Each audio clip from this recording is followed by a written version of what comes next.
அனைவருக்கும் வணக்கம். மூலிகை மகத்துவம் எஸ்எஸ் நிகழ்ச்சியின் வாயிலாக உங்களை சந்திப்பதில் பெரும் மகிழ்ச்சி அடைகிறேன்.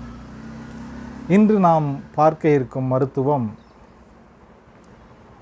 இரத்த சோகை, இரத்தத்தை விருத்தி செய்வது எப்படி,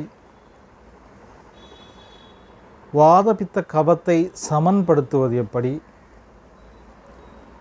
இந்த உடல் ஆரோக்கியமாய் இருப்பதற்கு நாம் என்ன சாப்பிடலாம் என்கிற வரிசையில் நெல்லிக்காய் பற்றி பார்க்க போகிறோம். நெல்லிக்காய்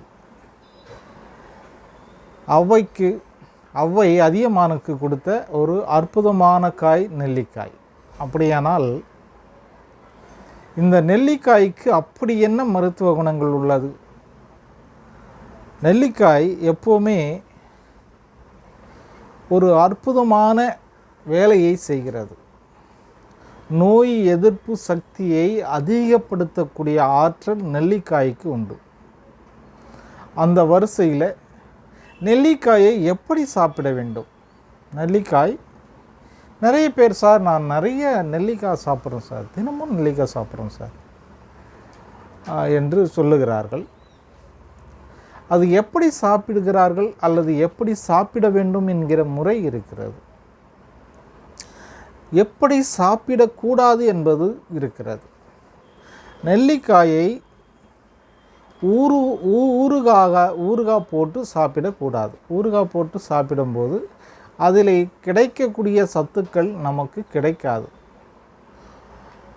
அதே போல் நெல்லிக்காயை தேன் ஊறல் நெல்லி என்று சாப்பிடுகிறார்கள். தேனில் போட்டு நெல்லிக்காயை யாரும் உங்களுக்கு பதப்படுத்தி கொடுப்பது இல்லை. வெள்ளை பாகில் போட்டு நெல்லிக்காயை வேக வைத்து அதில் போட்டு பதப்படுத்தி கொடுக்கிறார்கள். அந்த நெல்லியிலும் சத்து கிடையாது. அது ஒரு உணவு, அவ்வளோதான். அதில் அந்தளவுக்கு சத்து கிடைக்கிறதுக்கு வாய்ப்பே இல்லை. அப்படியானால் நெல்லிக்காயை நாம் எப்படி சாப்பிட வேண்டும்? நெல்லிக்காயை நாம் பச்சையாகவே சாப்பிடலாம். பாருங்கள், இதுதான் நெல்லிக்காய். இந்த நெல்லிக்காய் தான் நான் சொல்லுகிறேன்.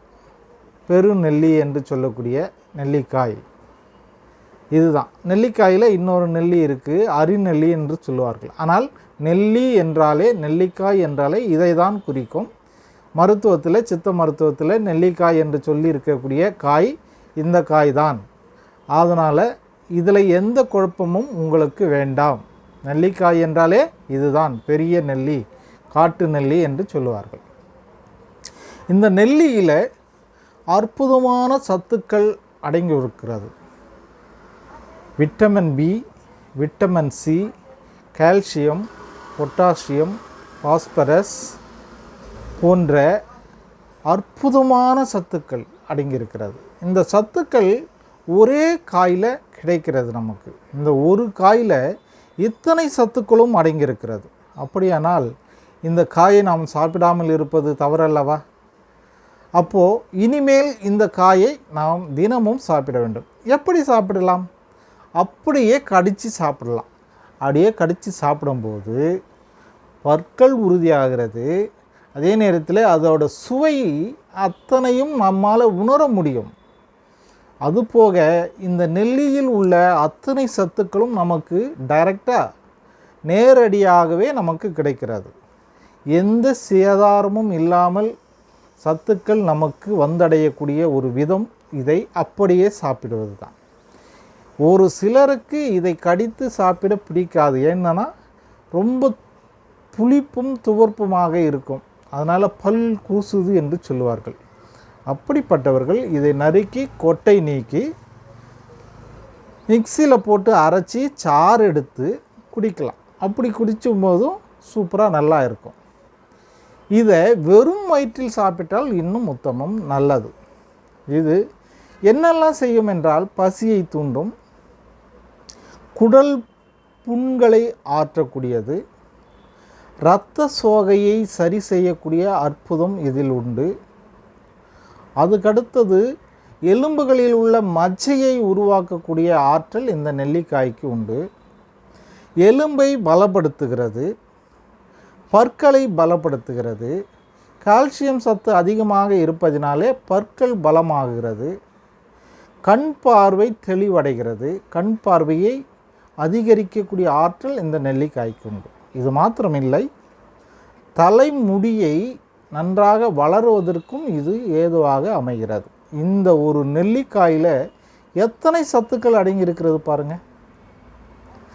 அதுபோக தாமிர சத்து அதிகமாக இருக்கிறது. தாமிர சத்து அதிகமாக இருப்பதினாலே இரத்தத்தில் உள்ள சிகப்பு அணுக்களை அதிகமாய் உற்பத்தி செய்யக்கூடிய ஆற்றல் இந்த நெல்லிக்காய்க்கு இருக்கிறது. இந்த நெல்லிக்காயில் உள்ள அந்த சத்து நம்முடைய இரத்தத்தில் உள்ள சிகப்பு அணுக்களை அதிகரிக்கக்கூடிய ஆற்றலை செய்கிறது. அப்படியானால் இந்த நெல்லிக்காயை நீங்கள் இனிமே மறப்பீங்களா? தினமும் உங்களுடைய பிள்ளைகளுக்கும் கொடுங்கள், நீங்களும் சாப்பிடுங்கள். இதை அப்படியே ஒரு நெல்லிக்காயை ஒரு நாளைக்கு சாப்பிட்டு வந்தாலே போதும். இந்த நெல்லிக்காயில் எந்த விதமான பக்க விளைவுகளும் இல்லை. இதை தினந்தோறும் சாப்பிடலாம். இதனால் எந்த பிரச்சனையும் வராது. முக்குற்றங்களையும் சரி செய்யக்கூடிய ஒரு அற்புதமான கனி என்றால் இந்த நெல்லிக்கனி தான். இந்த நெல்லிக்கனியை இன்னொரு விதத்திலும் சாறு எடுத்து சாப்பிடலாம். இது எப்படி என்றால், நெல்லிக்காய் ஒரு 2 எடுத்துக்கொள்ளுங்கள். துளசி ஒரு கைப்பிடி எடுத்துக்கொள்ளுங்கள். கடுக்காய் ஒரு 2 கடுக்காய் எடுத்துக்கொள்ளுங்கள். கடுக்காயையும் நெல்லிக்காயையும் கொட்டை நீக்கி எடுத்துக்கொள்ள வேண்டும்.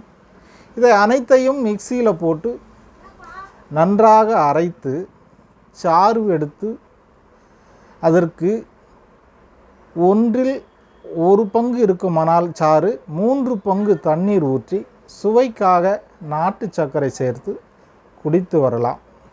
அல்லது தேங்காய் பால் சேர்த்து குடித்து வரலாம். இப்படி குடித்து வரும்போது உங்களுக்கு அபரிவிதமான ஆற்றல் கிடைக்கக்கூடிய அற்புதமான ஒரு கனிதான் இந்த நெல்லிக்காய். இந்த நெல்லிக்காய் நமக்கு சுலபமாக கிடைக்கிறது. ஒரு 1/4 கிலோ 1/2 கிலோ வாங்கினோம்னா 20 ரூபா 30 ரூபா தான் இதோட ரேட்டு. மார்க்கெட் ரேட்டு 20 ரூபா 30 ரூபாயில் முடிஞ்சு போகுது. 30 ரூபாய்க்கு வாங்கினோம்னா ஒரு வாரத்துக்கு வச்சு 4 பேர் சாப்பிடலாம். ஒரு நாளைக்கு ஒரு நெல்லிக்காய் சாப்பிட்டால் போதுமானது. இதை வெறும் வயிற்றில் சாப்பிட வேண்டும். சிறுநீரகத்திலே பிரச்சனை உள்ளவர்கள், சிறுநீர் பாதையில் சிறுநீர் தொற்று உள்ளவர்கள் இந்த நெல்லிக்காயை தினமும் சாப்பிட்டு வரும்போது நல்ல தீர்வு கிடைக்கும். அதுபோல் இந்த நெல்லிக்காய் சீசனில் வாங்கி இதை கொட்டை நீக்கி கட் பண்ணி காய வைத்து பவுடர் ஆக்கி வைத்து கொண்டால் இதை எப்பொழுது வேண்டுமானாலும் சாப்பிடலாம். நமக்கு தேவைப்படும் போதெல்லாம் ஒரு ஸ்பூன் தண்ணியில் போட்டு கொஞ்சம் நேரம் ஒரு 1/2 மணி நேரம் விட்டுட்டு அதை கலக்கி அது வடிகட்டி குடித்தாலே இந்த நெல்லிக்காயோட சத்துக்கள் நமக்கு கிடைத்துவிடும். அப்படிப்பட்ட அந்த சத்துக்களை அப்படியே வைத்திருக்கக்கூடிய ஒரு காய் என்றால் இந்த நெல்லிக்காய் தான், காய்ந்த பிறகும். ஆனால் வேக வைக்கக்கூடாது. வேக வைத்தால் இந்த சத்துக்கள் எல்லாம் ஆவியாகிவிடும். அதனால் இதை அப்படியே பச்சையாக நறுக்கி காய வைத்து பவுடராக்கி வைத்து கொண்டு இதை பயன்படுத்தி வரலாம். இதுபோக சர்க்கரை நோயாளிகளுக்கு ஒரு அற்புதமான வரப்பிரசாதம் என்றே சொல்லலாம் இந்த நெல்லிக்காய். இந்த நெல்லிக்காயை சர்க்கரை நோயால் பாதிக்கப்பட்டவர்கள், சர்க்கரை உபாதையால் பாதிக்கப்பட்டவர்கள் தினமும் ஒரு நெல்லிக்காய் கடித்து வெறும் வயிற்றில் சாப்பிட்டு வரும்பொழுது அவர்களுக்கு சர்க்கரை அளவு நார்மலாக இருக்கும். சர்க்கரையின் அளவை குறைக்கக்கூடியதாக இருக்கும். அதாவது அதிகமான சர்க்கரை உள்ளவர்கள் அதை குறைத்து கொள்வதற்கு இந்த நெல்லிக்காயை சாப்பிடலாம். இது சர்க்கரை நோயாளிகளுக்கும் ஒரு வரப்பிரசாதம். அது மாத்திரமில்லை, இந்த நெல்லிக்காய் பொதுவான காய், எல்லாருமே சாப்பிடலாம். குழந்தைகள் முதல் பெரியவர்கள் வரை அனைவரும் சாப்பிடக்கூடிய ஒரு அற்புதமான கனி. இயற்கை நமக்கு கொடுத்த ஒரு வரப்பிரசாதம் என்றால் இந்த நெல்லிக்கனி தான். இது விலை குறைவாகவும் கிடைக்கிறது. இதில் உள்ள சத்துக்கள் ஏராளமாக இருக்கிறது. இந்த நெல்லிக்காயை நாம் சாப்பிடும்போது நம்முடைய உடல் ஆரோக்கியமாக இருக்கும், மேம்படும், தெம்பாக இருக்கலாம், சந்தோஷமாக இருக்கலாம். எல்லா விதத்திலும் நமக்கு எல்லா சக்திகளையும் ஒன்று திரட்டி கொடுக்கக்கூடிய ஒரு அற்புதமான காய் என்றால் இந்த நெல்லிக்காய் தான். இந்த காயை இனி மறக்காதீர்கள். உங்கள் வீட்டில் இப்பொழுதே போய் வாங்கி வைத்து பயன்படுத்துங்கள். தினமும் இதை ஒரு காய் சாப்பிடும்போது உங்களுடைய உடல் சுறுசுறுப்பாகவும் ஆரோக்கியமாகவும் நலமாகவும் இருக்கும். இதுபோல நல்ல பதிவுகளை பார்ப்பதற்கு நம்முடைய சேனலை பாருங்கள், சப்ஸ்கிரைப் பண்ணுங்கள், லைக் பண்ணுங்கள், ஷேர் பண்ணுங்கள். நன்றி, வணக்கம்.